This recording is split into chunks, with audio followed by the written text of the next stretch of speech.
Coucou à tous, bienvenue sur Coco Tricote. Alors aujourd'hui, c'est une autre vidéo, une vidéo tricot cette fois-ci, où je vais vous faire le démarrage, les vidéos. Je vais faire plusieurs vidéos, donc j'en ai déjà fait une, mais je ne sais pas dans quel ordre elles vont passer. Je vais vous montrer déjà deux types de montage de points, ce que moi j'utilise le plus souvent. Après, il y en existe d'autres, si vous en connaissez d'autres, vous prenez les... Faut que vous vous sentiez à l'aise en fait. Alors, pour commencer, et comme à chaque vidéo, je vais vous expliquer comment lire l'étiquette. Déjà, ici, vous avez 4 et 5. Alors, le 4 et le 5 correspondent au numéro de crochet et d'aiguille que vous devez utiliser pour la pelote qui est ici médium qui fait 100 grammes. D'accord? Il est bien marqué 100 grammes. J'ai à peu près 230 mètres. Donc, quand vous partez d'un modèle qui vous dit, voilà, il vous faut de la laine numéro 4 avec 200 mètres pour 100 grammes, vous êtes à peu près bon. D'accord? Là, ensuite, ici, ça, c'est pas indiqué à chaque fois, mais là, pour le coup, c'est indiqué. Le pull, pour un pull taille 40, vous devez à peu près utiliser 500 grammes de laine. Donc, on fait le compte. Vous avez une pelote de 100 grammes. Si vous voulez un pull et que vous faites par exemple une taille 40, ça c'est de la chance, vous devez prendre entre 5 et 6 pelotes.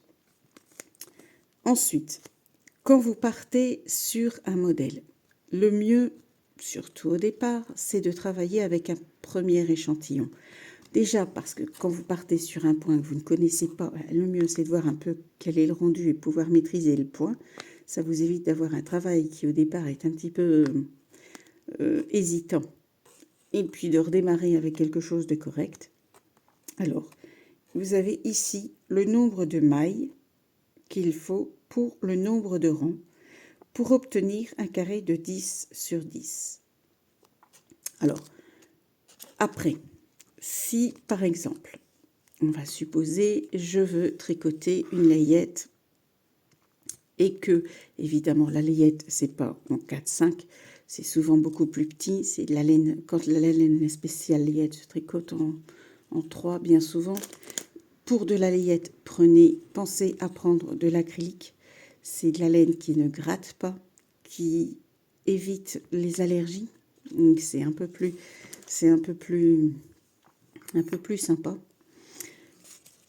Et il faut que votre échantillon corresponde au modèle que vous avez choisi.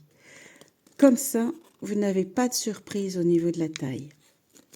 Après, bien sûr, si par exemple, moi ça m'est déjà arrivé, je dois tricoter un pull pour ma poupette qui met du 14 ans XS et que j'ai qu'une taille, je prends une laine un tout petit peu plus petite, une aiguille un peu plus petite et après je croise les doigts. Maintenant, pour démarrer, regardez bien. Les 4, 5, ça c'est aiguille, crochet, d'accord? Et l'échantillon.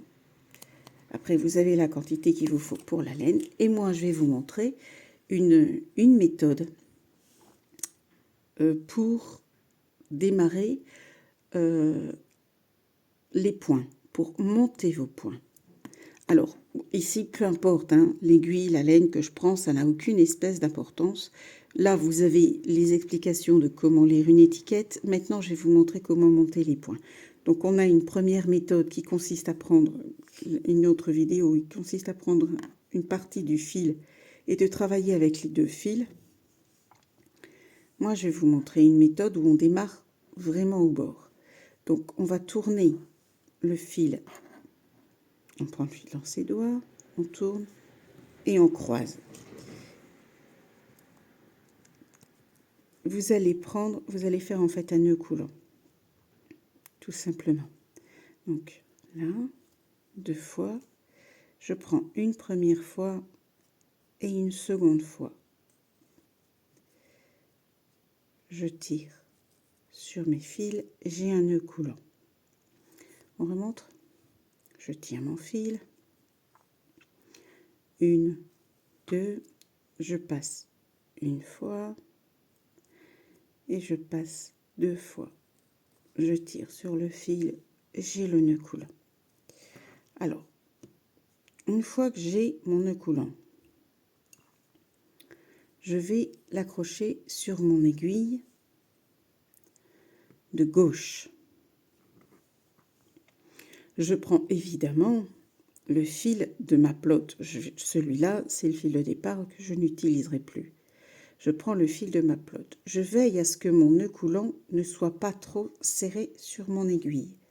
D'accord? Parce qu'il va falloir passer l'autre aiguille.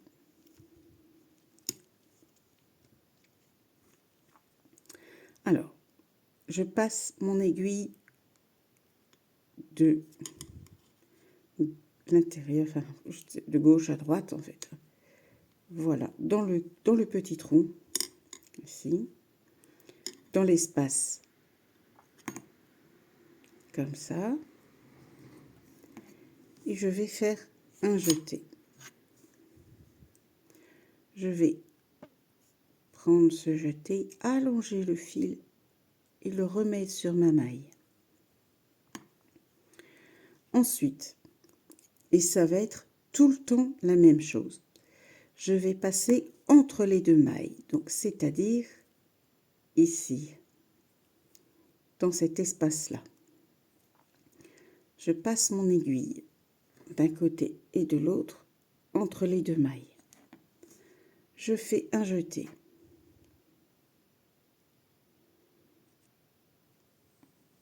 Je l'allonge et je le passe sur mon aiguille.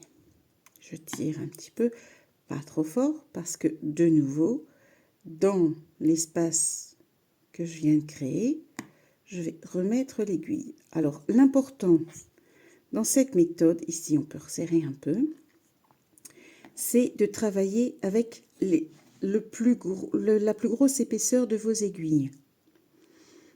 Pour la simple et bonne raison que vous puissiez après pouvoir monter vos points et continuer vos mailles sans que ce soit trop serré. Donc je fais un jeté puisque j'ai passé mon aiguille entre mes deux mailles. Je retire la maille, on l'allonge un peu, on passe l'aiguille, on tire légèrement. On a de nouveau une maille dans laquelle on passe un espace de mailles. Donc entre ces deux mailles-là, je peux serrer. Là, pas, évidemment pas au point de casser le fil, mais il faut une certaine, il faut pas que les points s'en aillent. Hein. Je recommence. Je prends mon fil, je serre un peu pour pas perdre les mailles et je passe entre les deux mailles.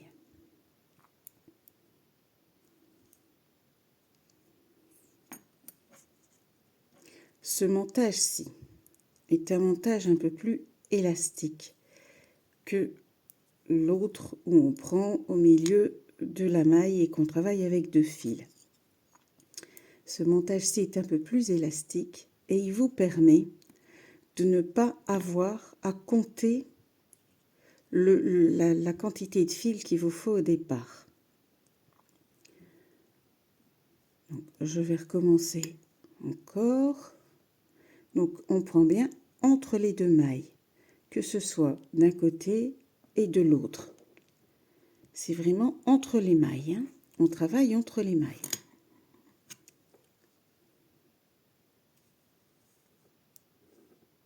Voilà. On repasse. Alors là, si vous devez faire un pull, vous devez monter 100, 150, enfin, monter autant de mailles que vous le souhaitez. L'idéal, c'est de poser des petits marqueurs. Alors, ou des petits élastiques, ou des petits trombones, ou des petits marqueurs que vous avez chez vous, pour compter tous les 10. Parce que sinon, vous allez passer votre temps à compter vos mailles, parce que je sais, on n'est pas toujours au calme, et c'est pas toujours évident. On est parfois distraite, on ne sait plus à combien on en est. Voilà, je passe bien entre les mailles, je resserre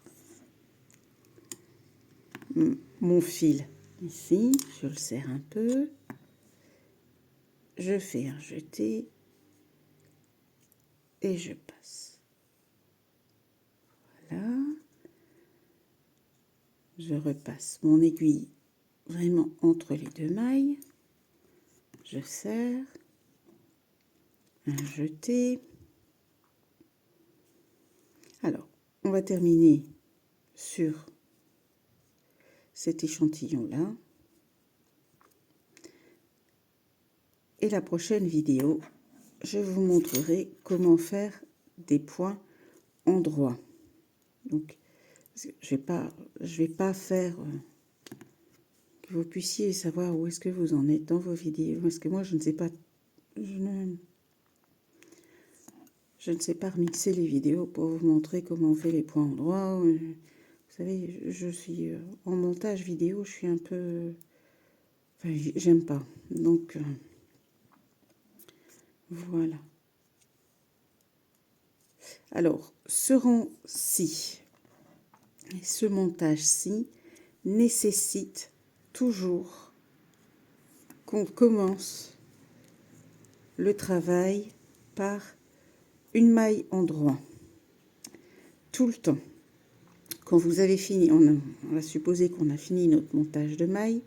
La première maille, on vous dit généralement, c'est la maille lisière. C'est comme ça elle s'appelle. On ne la tricote pas. Mais pour le premier rang de ce montage-ci, la première maille, donc, je pique dans l'espace de la maille, comme ça. Je fais un jeté et celle-là, je la tricote. C'est la première fois. Après, si vous ne devez plus tricoter les mailles lisières, vous ne les tricotez plus. Mais pour pouvoir fixer, parce que sinon, vous voyez, ça ne fait que des croisements en fait. Hein. Ça ne fait que des croisements de fils. Donc, la première maille de ce montage-là, la première maille doit être tricotée à l'endroit. Pour le reste, vous travaillez comme vous avez envie. Voilà. Alors, pareil, les mailles doivent glisser sur vos aiguilles sans pour autant flotter. Ça ne doit pas flotter. Vous devez juste avoir l'espace de passer votre aiguille. D'accord ? Vous ne devez pas avoir des mailles, vous ne devez pas avoir de difficulté à rentrer votre aiguille et vous ne devez pas avoir des mailles qui sont énormes et où l'aiguille est perdue dedans. Il faut, voilà, vous voyez, vous devez à chaque fois passer, il faut savoir passer l'aiguille sans pour autant ni qu'elle soit serrée, ni qu'elle soit vraiment que ça vaille. Il faut une certaine... Bon, après, ça s'acquiert avec le temps. Hein. Il faut de l'entraînement, vous allez voir. On s'y fait très vite. Mais voilà, sinon, vous allez avoir des points qui vont pas être jolis. Et si vos points sont très, très larges, vous risquez plus facilement de perdre un point. Et si vos points sont très serrés, non seulement votre travail sera très serré, mais alors vous allez avoir une difficulté monstre à avancer et ça... L'important, c'est de ne pas être dégoûté. On est ici juste pour pouvoir se détendre. Et n'oubliez pas, l'essentiel, c'est de s'amuser.